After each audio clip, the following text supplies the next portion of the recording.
Pergantian pimpinan Badan Riset dan Inovasi Nasional membawa arah baru kebijakan riset dan inovasi lembaga itu. Desentralisasi riset segera dilakukan.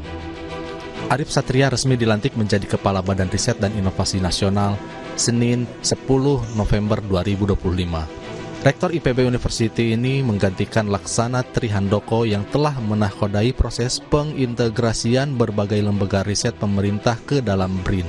Keinginan mendorong peran riset dan inovasi ditandai dengan pembentukan BRIN. BRIN dibentuk sesuai amanat Undang-Undang Nomor 11 Tahun 2019 tentang Sistem Nasional Ilmu Pengetahuan dan Teknologi Pasal 48. Kemajuan bangsa ditentukan oleh kekuatan riset dan inovasi. Sejumlah negara maju seperti Singapura, Amerika Serikat, dan Tiongkok membuktikan kekuatan riset dan inovasi mampu mendongkrak daya saing ekonomi sekaligus kualitas hidup manusia. Pemerintah Indonesia menetapkan prioritas riset pangan, energi, dan air untuk mendorong pertumbuhan ekonomi. Selain mendukung usaha kecil menengah, riset dan inovasi diharapkan mampu memperkuat sektor swasta dan mempercepat transfer teknologi dari investasi asing. Dalam Indeks Inovasi Global 2024, Indonesia berada di posisi ke-54.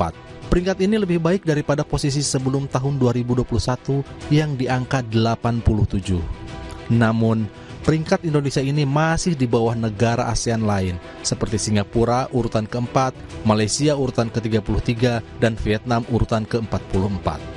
Oleh karena itu, menurut Arif, dalam wawancara dengan Kompas pada Selasa 18 November, sejumlah pekerjaan rumah mendesak dituntaskan antara lain konsolidasi nasional, riset, dan inovasi.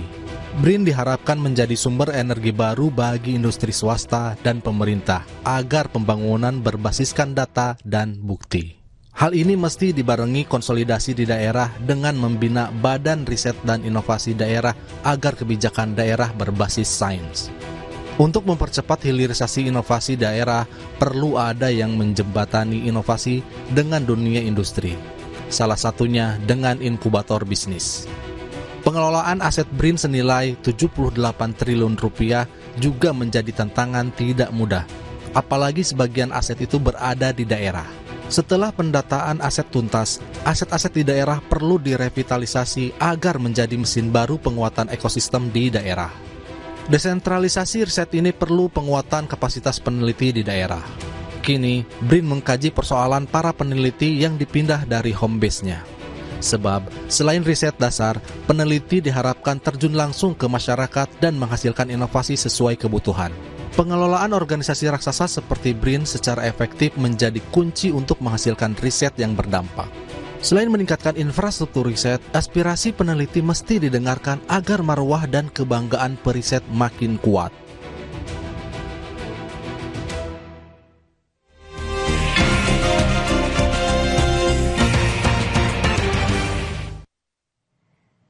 Kami ajak Anda melihat informasi di Harian Kompas Jumat 21 November 2025. Kita lihat di judul besar dan juga foto berita ini terkait dengan bencana gunung meletus ya, erupsi Gunung Semeru begitu di Jawa Timur. Terdampak erupsi 963 warga mengungsi.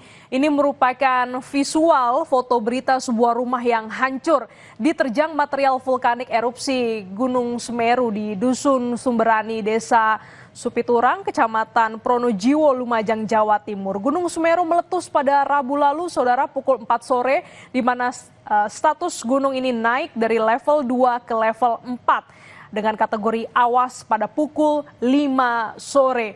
3 orang terluka akibat material panas dan banjir lahar Gunung Semeru. Sebanyak 187 pendaki yang tertahan di Ranukumbolo telah dievakuasi. Erupsi Gunung Semeru terjadi pada hari Rabu sore berdampak pada 2 kecamatan di Kabupaten Lumajang, saudara, Pronojiwo dan Candipuro. Sebanyak 963 warga mengungsi akibat terdampak letusan ini serta 3 orang terluka akibat material panas dan banjir lahar. Selain itu sebanyak 187 pendaki Gunung Semeru tertahan di Ranukumbolo juga telah dievakuasi. Artikel ini dilengkapi dengan infografik lebih detail mengenai Gunung Semeru, bagaimana area berbahaya, kecamatan dan juga korban para pengungsi. Kita lihat lagi ada informasi lainnya di Harian Kompas. Ini terkait dengan di bagian bawah, saudara. Israel terus serang Gaza, resolusi PBB jadi melempem. Israel terus melancarkan serangan udara ke Gaza.